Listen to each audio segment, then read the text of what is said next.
Tila minukbang ng mga suntok at halos sarado na ang isang mata ng Amerikanong kampiyon na si Diego Corrales sa bakbakan nila ng Mexican warrior na si Luis Castillo.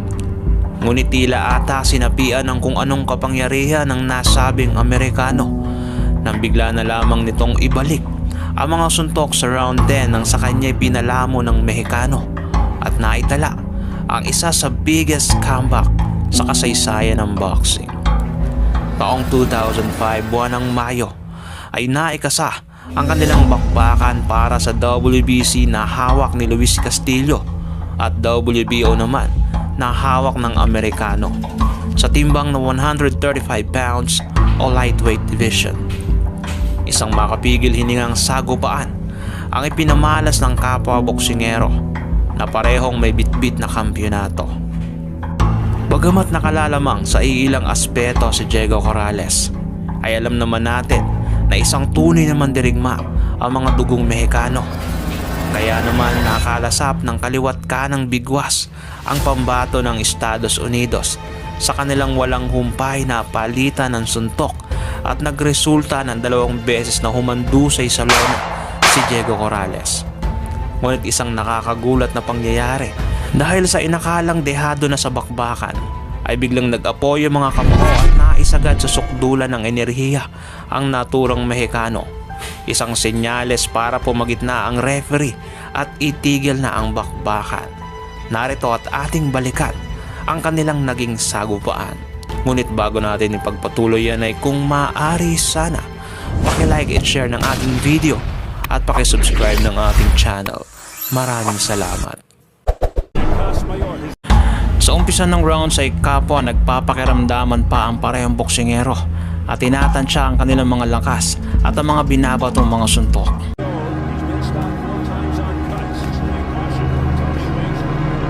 Ngunit tila kapansin-pansin ang maling estilo na ginagawa ni Diego Corrales dahil alam naman natin na lamang siya sa haba ng mga galamay.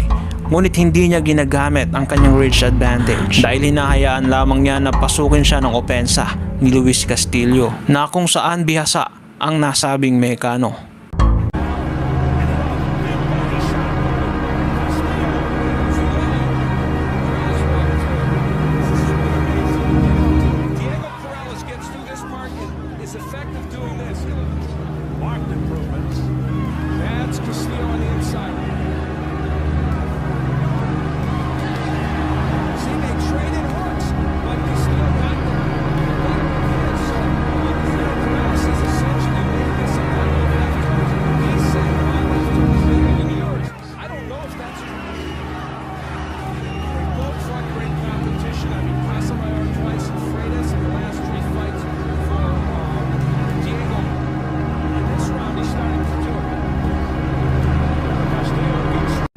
Dahil sa pakikipagtugtog ni Diego Corrales kay Luis Castillo ay dito na siya nagkakaroon ng paunti-unting problema dahil sa mga kombinasyon na naipapatama ng Mexicano. Bagamat bahagyang nakakapagpatama si Diego Corrales, ngunit mas lamang naman ang Mexicano sa pagpapatama sa loob.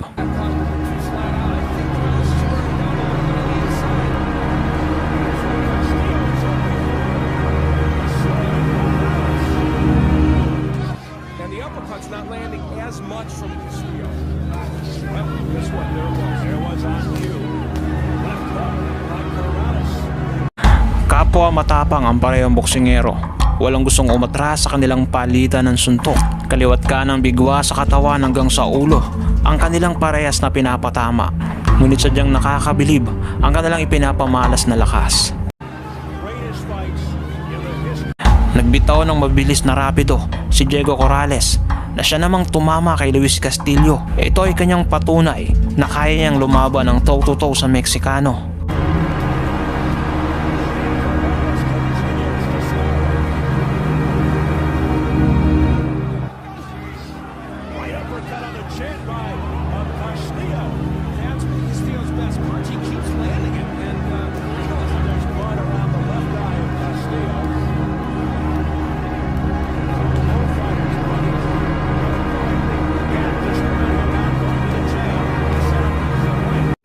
Nasugatan ni Diego Corrales si Luis Castillo sa kanang mata dahil sa matutulis na kombinasyon na kanyang pinapakawalan.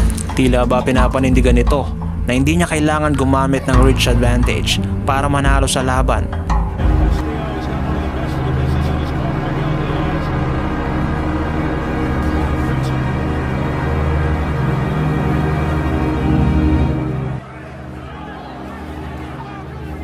This is a clinic on infighting by both these men. They're doing a superb job of working the body and the head on the inside.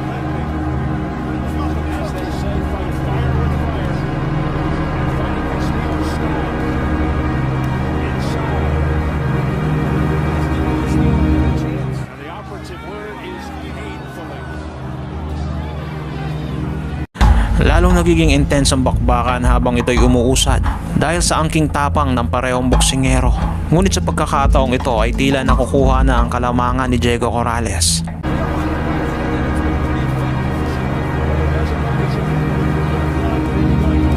Castillo's left eye looks like it would go around the eye. At least that's what they're hoping. To the head. Another one followed by a right hand. Corrales continues to land. Look at Corrales using his head a little bit on the inside. From the Phoenix with the Right hands, a series of rights. Refusing to go.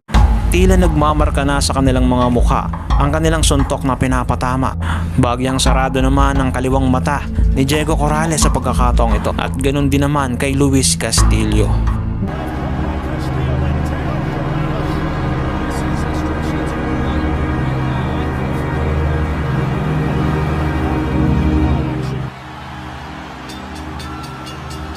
now.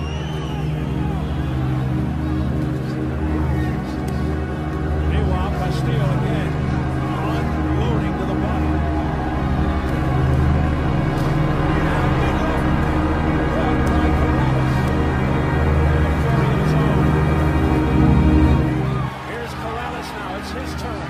And back comes Castillo. In this fight thus far, the war of attrition is advertised rages on. This is a very tough fight in here. Two guys who have tremendous respect for each other. In toe-to-toe fashion. Oh, what a heavy right hand by Diego. Even though we Bahagyang napuruhan si Diego Corrales sa pakikipagpalitan ng suntok kay Luis Castillo sa pagkakataong ito. Isang masamang senyales para sa Amerikanong boksingero.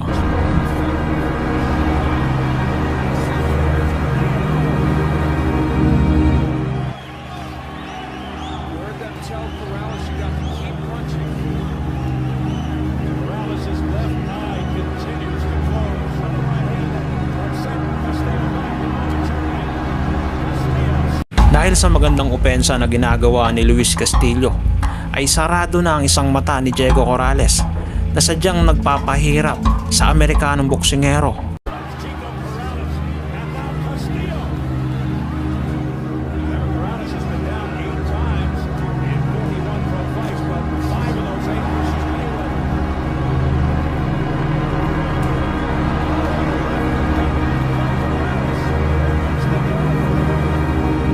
For the most part, we have seen not too much of that from either fighter.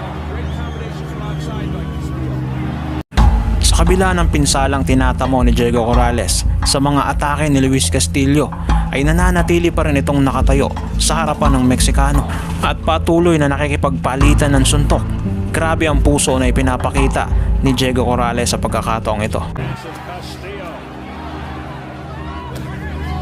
Corrales working well on the inside there. Say what you want. Say that it's Castillo's style. Say that it's his offense. The left eye of Corrales is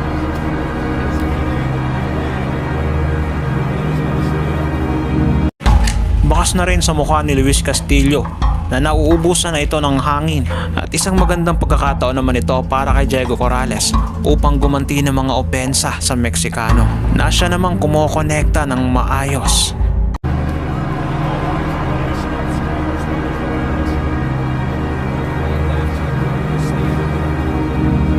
midway round 7. Non-stop action.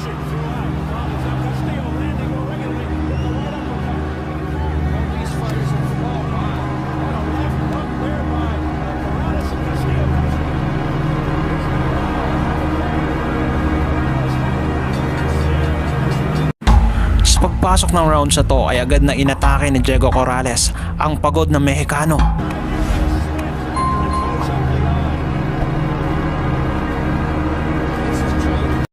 Pero sadya namang matibay si Luis Castillo at nakikipagpalitan pa ng suntok kay Diego Corrales kahit nababakas na sa kanyang mukha ang kapaguran.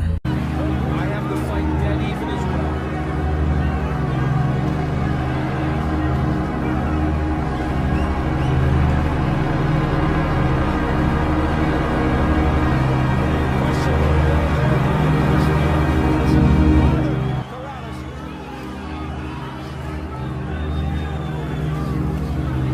Now Castillo going downstairs. Left uppercut. Dramatically by Corrales, but Castillo's winning the second round. Judges remember the second round. Castillo jumping on Corrales. Sunod-sunod naman na patamang kombinasyon ng naipatama ni Luis Castillo bago matapos ang rounds na ito at halos malaglag ang mouthpiece ni Diego Corrales.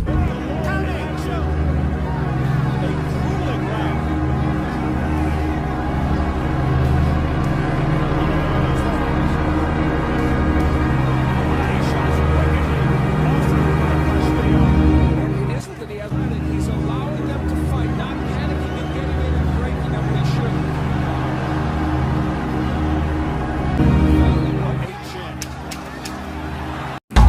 Bago naman matapos ang rounds na ito ay si Diego Corrales naman ang nag-iwan ng mga suntok kay Luis Castillo.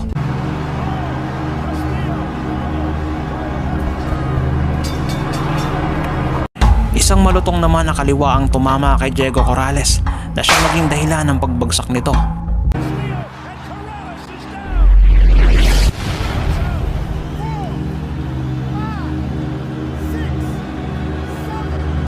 Isang masamang senyales para kay Diego Corrales dahil nasundan pa ito ng ikalawang bagsak nang muli siyang matamaan ng mga kombinasyon ni Luis Castillo sa kanyang pagbangon.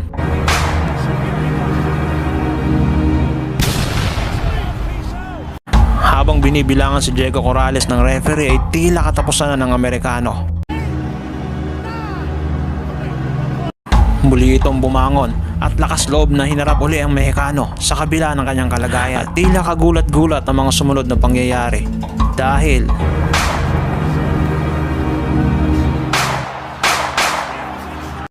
naipanalo ni Diego Corrales ang nasabing laban.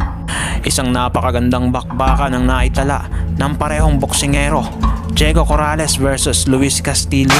Simula umpisa at hanggang sa matapos ang nasabing laban ay punong-puno ng aksyon at hindi nga maitatanggi na isa ito sa pinakamagandang laban na ating napanood at kabilang din sa biggest comeback sa kasaysayan ng boxing. Kung nagustuhan nyo ang video ng tampok natin ngayon, paki-like and share. Mag-iwan ka na rin ng comments para sa iyong saloobin. At kung bago pa lamang dito ay paki-subscribe at huwag kalimutang pindutin ang notification bell button para updated ka sa mga umaatikabong videos tulad nito.